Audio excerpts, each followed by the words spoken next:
Have you ever heard a child say, "Mommy, I saw a woman in red shoes walking backwards by my bed and you laughed"? Then this story is not for you.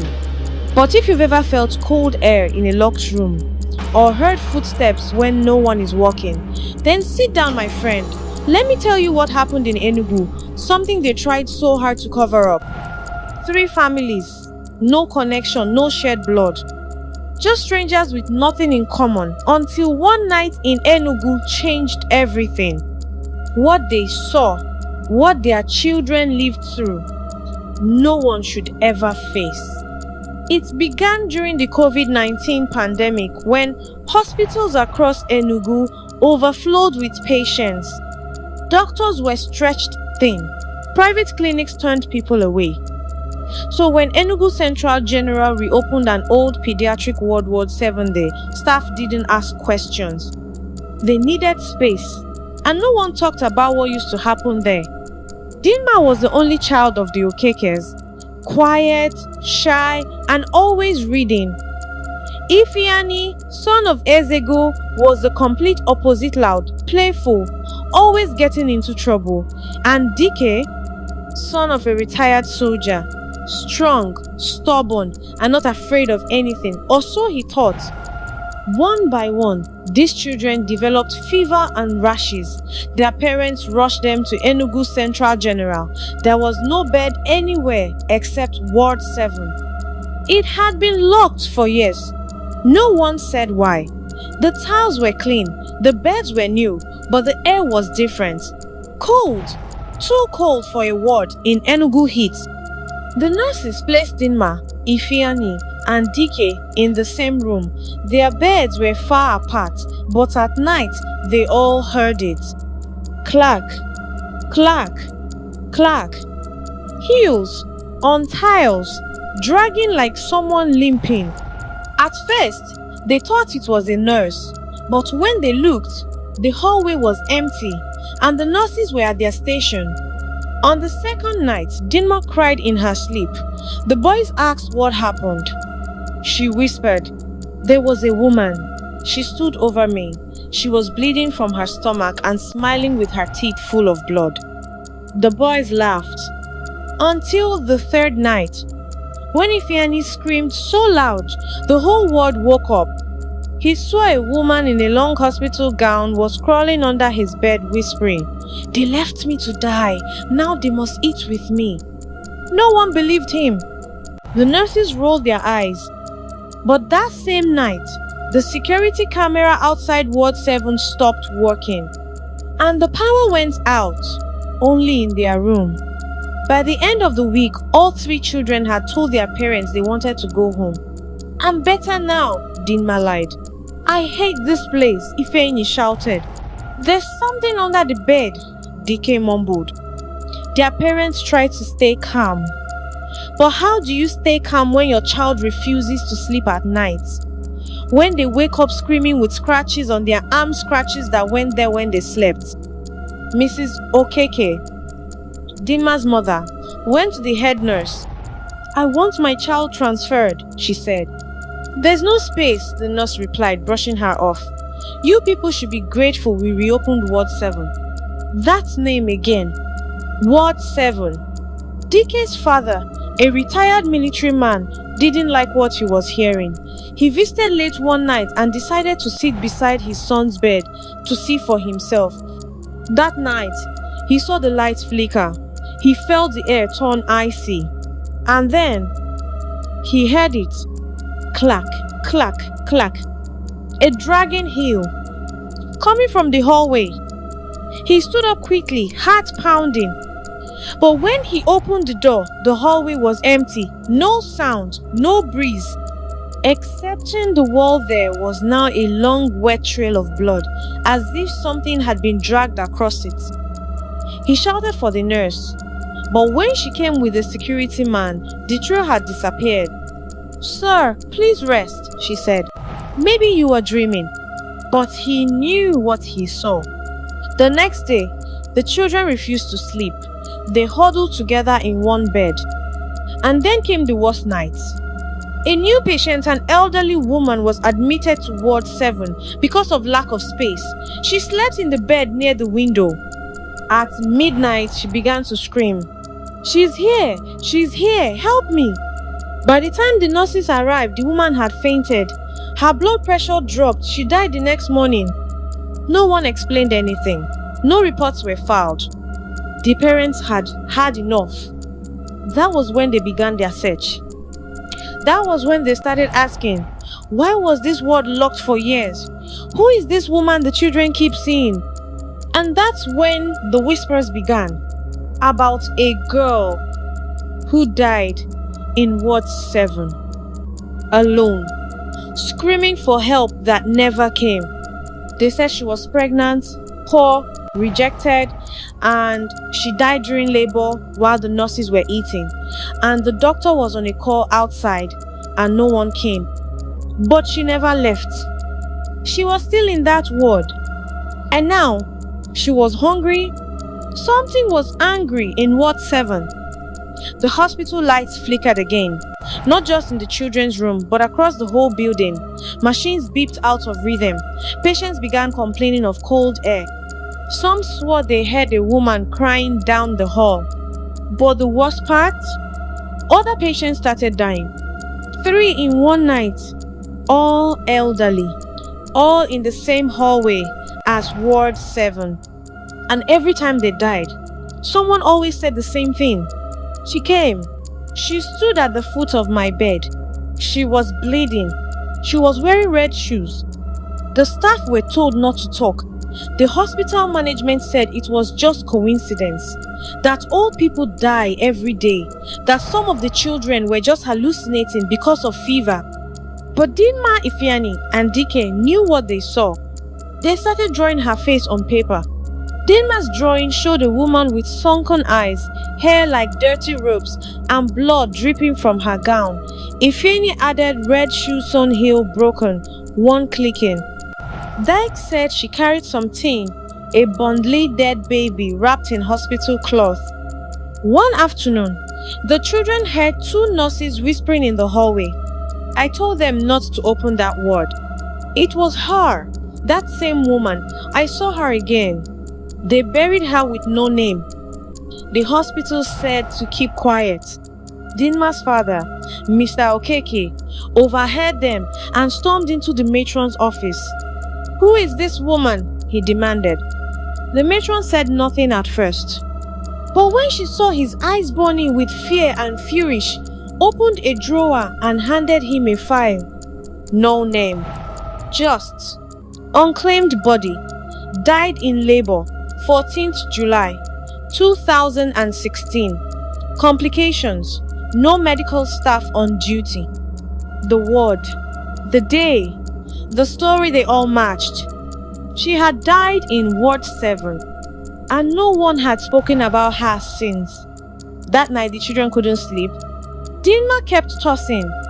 Ifeanyi was praying softly. Dike stood by the door, holding a piece of wood like a bat. And then, at exactly 2:33 a.m., click, drag, click, drag. The sound came. Red shoes. She came through the wall. Not the door. The wall. The light went off. The temperature dropped. The bundle in her arms began to cry. "Me!" The children screamed, but no one came. Then she spoke. Her voice was dry, broken, cracking like dried bones. "They left me. They let me die. Let them feed with me." She moved closer to Dinma. The girl shut her eyes. Suddenly, the door burst open. It was Dicky's father with a lantern in one hand and a Bible in the other. He shouted, "Leave her alone. You've suffered enough. What do you want?" The ghost stopped. The light flickered, and in a flash, she was gone. The next morning, they told the story to the doctors, to the security, to the hospital head. This time, no one laughed. Because that night, the ghost had also appeared in the security office. She had stood beside the guard as he watched the cameras. Only the camera in Ward 7 didn't record anything. Just static. The next morning, the hospital was no longer quiet. Rumors had started. Nurses were whispering. Patients were begging to be moved out of the wing near Ward 7. One woman even checked herself out with her drip still in her arm. Something was not right and everyone knew it. But the management, they kept denying it. No ghost, no past patient. Please, stop this noise. Year 3 families stood together for the first time. Okeke, Ezigo, and Dike's father, retired officer Namani. They were no longer strangers. They were now bound by one thing: survival. Their children had seen what others refused to believe, and they had survived. Now it was time to know why. That same day, Mr. Okike went back to the matron. He asked for the old hospital records.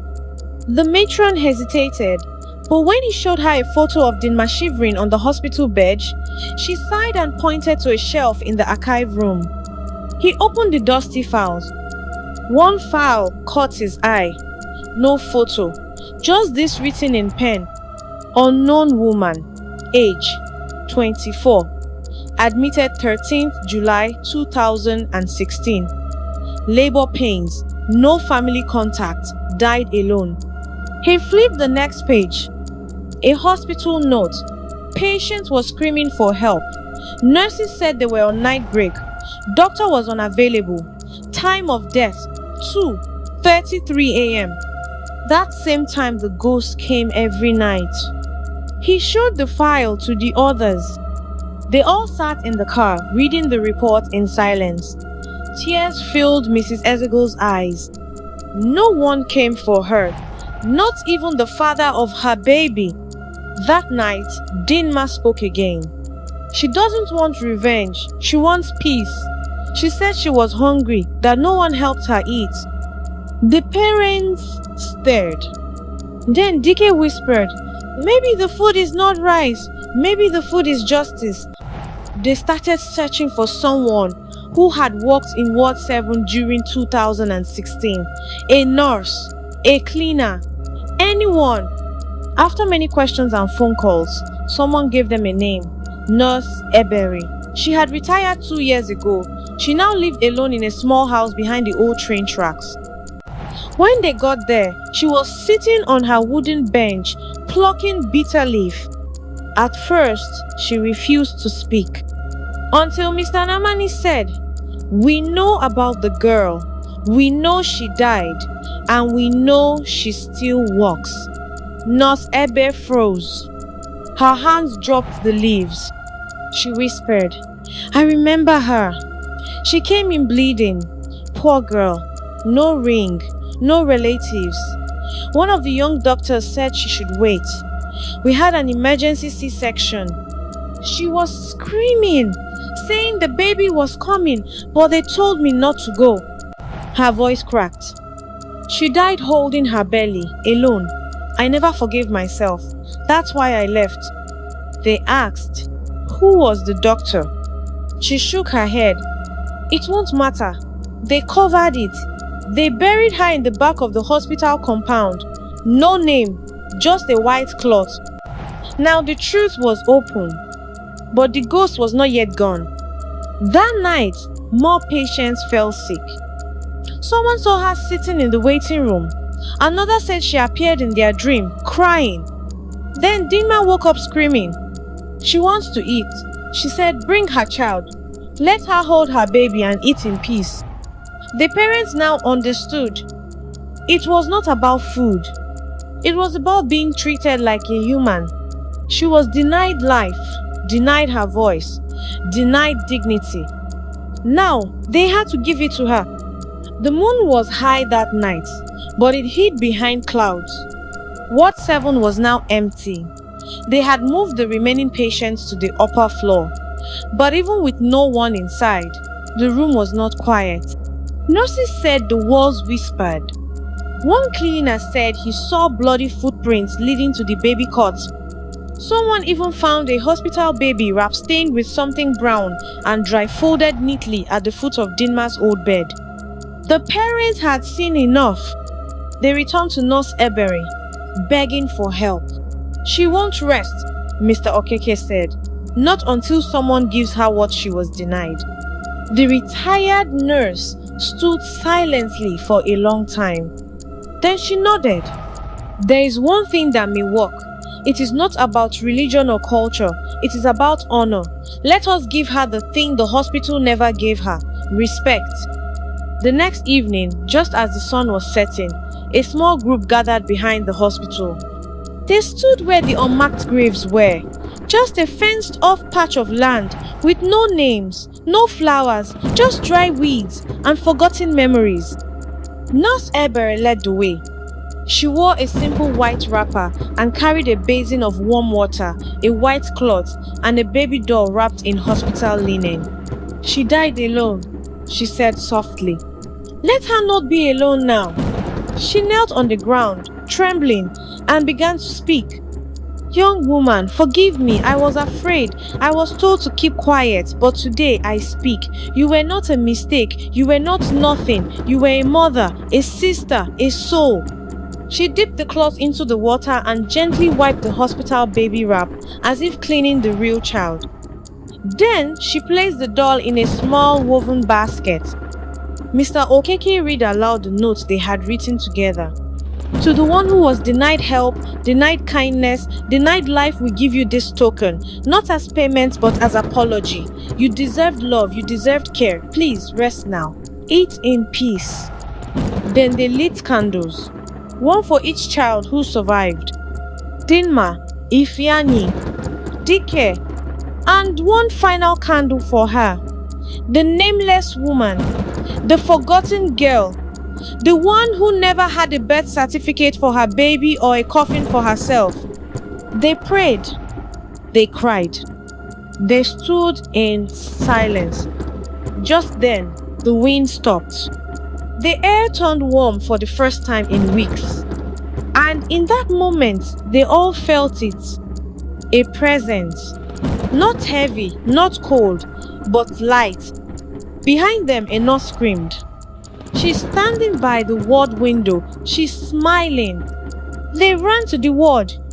And there she was, no longer bleeding, no longer crawling or limping, just standing, tall, proud, her red shoes clean, her white hospital gown glowing in the moonlight. She nodded once. Then she looked at the 3 children through the window. She smiled. And then, like smoke, she vanished. The hospital tried to hide everything, but the parents were ready. They went to the media. They showed the files, the notes, the nurse testimony. It went viral. Ward 7 ghost story confirmed.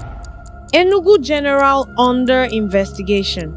Hospital denies death of patient now haunted by her. Investigations followed. The doctor on duty that night was fired. The management board changed. The hospital was ordered to place a memorial stone for the unnamed girl and every other forgotten patient buried behind the walls. They called it the Mother's Stone. People come there now. Some pray, some just sit, but all of them know the story. And none of them laugh when a child says, I saw someone at my window. Years later, Dinma, Ifeanyi, and Dike returned to visit the stone. They were teenagers now, healthier, stronger. They placed flowers at the base.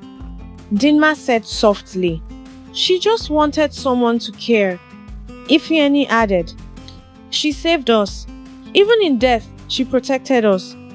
And Dike always quiet whispered, may no other mother die alone again. As they walked away, the sun broke through the clouds, and the wind carried a soft sound like heels, clicking gently on clean tiles. But this time, there was no fear, only peace.